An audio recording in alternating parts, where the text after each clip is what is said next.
Hello everyone, I am Vijita Krishnani. और आज का टॉपिक है दर्द के जड़ को पहचानें। ये टॉपिक चूज़ करने का एकमात्र जो रीज़न है वो ये है कि अभी कोविड चल रहा है। कई लोग उसी न्यूज़ को बार बार रिपीटेडली देख रहे हैं और वो ये समझ नहीं पा रहे हैं कि इतना इसी चीज़ को देखने से हमारी बॉडी में क्या इम्पैक्ट होता है। तो एक कोशिश की है जिसके थ्रू हम समझें कि अगर हम किसी ऐसी न्यूज़ को बार बार देखते हैं तो हमारे बॉडी में क्या इम्पैक्ट होता है, उसको हम आगे समझेंगे। दो डेफिशिएंसी होती है बॉडी में। एक होती है बॉडी की डेफिशिएंसी, मतलब हमारे शरीर में जो तत्व हैं उनकी कमी हो गई है, तो हम किसी भी न्यूट्रिशनिस्ट से कंसल्ट करके उसको क्योर कर सकते हैं। दूसरा होता है माइंड की डेफिशिएंसी। अगर मन में कोई डेफिशिएंसी है, मतलब कुछ कम है, ठीक है, तो उसका इम्पैक्ट हमारे बॉडी में कैसे पड़ता है उसको हम समझते हैं। इस इमेज में आपको दिख रहा है कि कॉन्शियस माइंड, सबकॉन्शियस माइंड और बॉडी। कॉन्शियस माइंड को बोलते हैं चेतन मन। चेतन मन मतलब ब्रेन का जो ये वाला हिस्सा होता है जिसको हम फ्रंटल लोब बोलते हैं, जो प्लान करने और थिंकिंग का काम करता है, प्लानिंग का काम करता है। फिर अवचेतन मन उससे और डीप होता है। उस वो कैसे काम करता है उसको समझेंगे। फिर उसमें से जो हॉर्मोन्स रिलीज़ होते हैं वह हमारे बॉडी में कैसे इम्पैक्ट लाते हैं। अब हम इस दुनिया में रह रहे हैं और हम अपने पांचों इंद्रियों से अपनी चीज़ों को, इस दुनिया को देख रहे हैं। जैसे इसके थ्रू सुनना, इसके थ्रू देखना, इसके थ्रू स्मेल करना, इसके थ्रू टेस्ट करना और इसके थ्रू फील करना। ठीक है। अगर हम किसी एक्टिविटी को बार बार करते हैं, पॉजिटिव करें या नेगेटिव करें, दोनों, जब इसी एक्टिविटी को बार बार करते हैं तो उसकी छाप, मतलब वो करते करते, रिपीट करते करते वो हमारे अवचेतन मन में जाके बैठ जाता है, डीप। और जब अवचेतन मन में कोई चीज़ बैठ जाती है तो वो बैठ जाती है। समझ लो अगर मेरे अंदर डर बैठ गया, चिंता बैठ गई, अब मैं तो आपको कितना भी बोलूँ पॉजिटिव हो जाओ, आप नहीं हो सकते, क्योंकि अवचेतन मन में जाके वो सारी चीज़ें बैठ गई हैं। क्यों? क्योंकि हमने बार बार इन सेंसेस के थ्रू रिपीट किया उस चीज़ को। अब जब अवचेतन मन में बैठ जाती है, वो कोई भी हैबिट हो, कोई भी एक्सपीरियंस हो, कोई भी पेन हो, वो ट्रिगर करता है। समझ लो मुझे चाय पिया एक बार, उसको रिपीट किया, बहुत बार पिया, मुझे आदत पड़ गई। अब जब मुझे आदत पड़ चुकी है तो उसी टाइम पे मेरा अवचेतन मन बोलेगा कि मुझे चाय चाहिए, कुछ भी हो जाए मुझे चाहिए। अगर नहीं मिलेगा तो उसको सर में दर्द होने लग जाएगा। ठीक है। और हम लोग अगर प्रोमिसेस भी करते हैं कि हम नेक्स्ट डे से नहीं पिएंगे, मुझे वेट लॉस करना है, लेकिन हम कर नहीं पाते हैं। क्यों? क्योंकि हमारे डीप अवचेतन मन में वो टेस्ट बैठ गया है। अब अगर हमें कोई भी चीज़ सॉल्व करनी होती है, हमारी आदत हो गई, हमारे कोई पेन हो गए, डर हो गए, वो हमें अवचेतन मन में घुस के सॉल्व करने होते हैं। तो उसकी भी टेक्निक होती है। जैसे ब्रेथ वर्क एक टेक्निक होती है, हिप्नोसिस एक टेक्निक होती है। ये दोनों एक टेक्निक्स का मैंने यूज़ किया है। तो जो भी मैं टेक्निक्स आपको आगे बताऊंगी वो सिर्फ नॉलेज बेस में नहीं, एक्सपीरियंस बेस में, क्योंकि मैंने खुद यूज़ की है और ये काम करती हैं। ठीक है। अब अवचेतन मन में अगर अच्छी चीज़ें हैं तो हैप्पी हॉर्मोन्स रिलीज़ करेगा, सिक्रीट करेगा, और अगर बुरी चीज़ें हैं तो सैड हॉर्मोन्स रिलीज़ करेगा, और इसका इम्पैक्ट बॉडी में पड़ेगा। कैसे पड़ता है इसको आगे समझेंगे। और जैसे कि आप इस इमेज में देख रहे हैं कि ऊपर चेतन मन है, नीचे अवचेतन मन है। अवचेतन मन में 90% पावर होती है जिसका हम यूज़ नहीं करते हैं। उसको यूज़ करने का भी तरीका होता है, समय होता है। उसको नेक्स्ट वीडियो में समझेंगे पूरा कि उसको कब यूज़ किया जाता है, उसका मतलब क्या होता है, हर एक चीज़। फिर उसके बाद बीच में क्रिटिकल फ़िल्टर लिखा है, मतलब एक फ़िल्टरेशन होकर के चीज़ें जाती हैं। ऐसे नहीं आज मैंने एक बार सोचा अवचेतन मन में चला गया, नहीं, मैंने बार बार सोचा, डीपली सोच लिया किसी चीज़ को। ठीक है। डीपली कोविड को अपने अंदर बैठा दिया, उस न्यूज़ को बैठा दिया।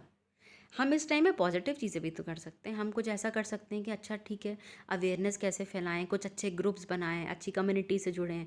कोविड ना हो उसके लिए हम पहले ही क्या कर सकते हैं, हम आयुर्वेदिक चीज़ें ले सकते हैं, ब्रीदिंग टेक्निक कर सकते हैं। ये सारी टेक्निक्स हैं हमारे पास। हम अगर इसमें टाइम इन्वेस्ट करें तो हम बहुत सारी चीज़ें सीख सकते हैं। हम उस चीज़ में घुस जाएंगे तब तो ठीक है, सॉल्व होगी। लेकिन हम वहाँ तक पहुँचे नहीं, उसके लिए हमारे पास सारी नॉलेज होना ज़रूरी है। तो अब आगे समझते हैं। अब जैसे अवचेतन मन में किन किन चीज़ों से रिलेटेड हमारी इन्फॉर्मेशन डीप चली गई हैं। इमोशनल लेवल पे हो सकती है, फिजिकल लेवल पे कोई मेरे साथ दुर्घटना हुई हुई हो या अच्छी चीज़ हुई हुई वो सॉल्व रहती है। रिलेशनल लेवल पे अगर किसी ने मेरे साथ बहुत बुरा किया, हम लोग उसको पकड़ के रख लेते हैं, वो अवचेतन मन में हमारे पास रहती हैं और जैसे ही वो सामने आता है वो ट्रिगर कर देती है और हमको लगता है इससे तो मैं बात नहीं करूँगी। फाइनेंशियल लेवल पे कई बार हमारी सोच होती है कि मैं आगे नहीं बढ़ सकती। कई लोग होते हैं बहुत लोगों के लिए बहुत करते हैं। और स्पिरिचुअल लेवल पे तो ये सारी चीज़ें कहाँ स्टोर हो चुकी हैं अब अवचेतन मन में। अब अवचेतन मन से जो केमिकल्स रिलीज हो रहे थे वो कहाँ बॉडी में जाके इम्पैक्ट करते हैं। ये जो हमारे 7 एनर्जी सेंटर्स आपको दिख रहे हैं अलग अलग कलर के, ये फट जाते हैं। ये एनर्जी सेंटर्स फट जाते हैं क्योंकि हम बैड हार्मोन सिक्रीट कर रहे हैं, क्योंकि हम गलत सोच रहे हैं बार बार। तो जब ये एनर्जी सेंटर्स फट जाते हैं, ब्लैक हो जाते हैं, तो इसके अगल बगल वाले ऑर्गन्स को इम्पैक्ट पड़ता है। हार्ट को, लंग्स को, किडनी को, स्प्लीन को, गॉल ब्लैडर को, और फिर उसमें प्रॉब्लम हो जाती है। हम देखते हैं कई बार गॉल ब्लैडर में स्टोन हो गया। उसके 2 रीज़न हो सकते हैं, या तो हमारा खाना पीना सही नहीं होगा, दूसरा या तो हमारी सोच बहुत ख़राब होगी। हम सामने से बहुत अच्छे दिख रहे होते हैं लोगों को, लेकिन अंदर से क्या सोच रहे होते हैं वो किसी को नहीं पता होता है।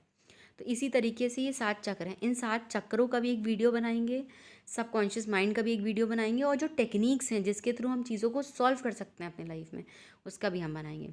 हमारे अवचेतन मन में पोटेंशियल भी हमारा, अगर हमारे अंदर कोई पोटेंशियल है, समझ लो किसी को समझाने का पोटेंशियल है, तो उसको यूज़ करना चाहिए। अगर हम उसको यूज़ नहीं करेंगे तो वो बेकार हो जाएगा। जैसे एक पानी होता है तो क्या होता है, उसमें दलदल बन जाता है क्योंकि हम उसको यूज़ नहीं कर रहे। लेकिन जब हम उसको यूज़ करना स्टार्ट करते हैं तो वो हमारे लिए हमारी हथियार बन जाता है। तो अभी इस तरीके से ये जो चक्र हैं, चक्र चक्र के कलर हैं, और उसी चक्र का हमारे अगल बगल ऑरा होता है। इसीलिए किसी इंसान से मिलके हमें अच्छा फील होता है और किसी से मिलके ख़राब फील होता है। क्यों फील होता है? क्योंकि हमारे एनर्जी सेंटर्स में जो चीज़ें फ्लो हो रही होंगी, अगर प्यार है मेरे अंदर तो बाहर मेरे अंदर से प्यार फ्लो हो रहा होगा और फिर लोगों को फील हो जाएगा। मेरे अंदर शांति है तो मेरे अंदर से शांति फ्लो हो रही होगी। हमको किसी को बताने की भी ज़रूरत नहीं होती हम क्या हैं। हम जो हैं वो सामने वाले को फ़ील हो जाता है। अगर हम किसी के लिए गलत सोच रहे हैं उसको फ़ील हो जाता है हम उसके लिए गलत सोच रहे हैं। तो ये होता है इस तरीके से। जब एनर्जी सेंटर फटते हैं तो बॉडी में इम्पैक्ट पड़ता है। समझ लो जैसे बॉडी में वो गांठें बन जाती हैं। क्यों? क्योंकि हमने अपने मन में गांठें बैठा ली। अवचेतन मन में बहुत सारी बातें पकड़ के रख ली। इसकी वजह से बॉडी में गांठें बन गई, हमारे बॉडी में स्टोन बन जाता है, फाइब्रॉइड्स हो जाते हैं, क्योंकि हमने बहुत स्ट्रेस रिलीज़ कर दिया अपनी बॉडी में, और वो स्ट्रेस ने हमारे एनर्जी सेंटर्स को फाड़ दिया और फिर इस हो गया। इस तरीके से इन एनर्जी सेंटर्स को भी हम वापस से लाइफ दे सकते हैं, ठीक कर सकते हैं। जब ये हमारे एनर्जी सेंटर्स प्रॉपरली रोटेट होने लग जाएंगे तो हमारा ऑर्गन स्वस्थ होने लग जाएंगे, हमारी बॉडी स्वस्थ हो जाएगी और हम अपनी अच्छी लाइफ जी पाएंगे। थोड़ी सी हम अपने सोच पे काम करेंगे। उसके बाद क्या होता है, हमारा जो हैबिट्स हैं वो हमारे बहुत इमेजिनेशन की एक टेक्निक होती है जिसके थ्रू हम अपनी चीज़ों को चेंज कर सकते हैं, वो भी हम समझेंगे। तो ये एक कोशिश थी बताने की कि हम जब बार बार, हम दो चीज़ें होती हैं। अगर समय सिचुएशन ऐसी आती है, या तो नेगेटिव की तरफ चले जाओ या तो पॉजिटिव की तरफ जाओ। एक दिन में नेगेटिव की तरफ नहीं जा सकते, एक दिन में पॉजिटिव की तरफ नहीं जा सकते। डेली नेगेटिव सोचते सोचते इतने नेगेटिव हो जाओगे कि सामने वाला बोलेगा भी ना पॉजिटिव हो जाओ तो नहीं हो पाओगे। कई बार किसी किसी पेशेंट को मैंने अभी देखा पर्सनली, क्योंकि हम लोग का ग्रुप बना है, तो मैसेज आते थे कि किसी का ऑक्सीजन लेवल अच्छा था, सब कुछ अच्छा था, कोई दिक्कत नहीं थी, लेकिन डर था अंदर। उसको देखा उसकी डेथ हो गई तो वो डर अंदर बैठ गया और उस डर को कोई नहीं निकाल पाता है। मैं आज आपको बोल दूं कि आप डरो नहीं, तो आपके अंदर जब डर भर चुका है तो वो कैसे निकलेगा? नहीं निकल सकता। तो इसीलिए ये कोशिश थी समझने की। और आप प्लीज़ कमेंट बॉक्स में कमेंट करिएगा कि आपको ये टॉपिक कैसा लगा, क्योंकि इसको बनाने के पहले मैं सोच रही थी कि बनाऊं कि नहीं बनाऊं, या किसी को फ़ायदा होगा कि नहीं होगा। आपके कमेंट से मुझे समझ में आएगा कि इस तरीके की चीज़ें मैं आपके सामने लेके आ पाऊँ।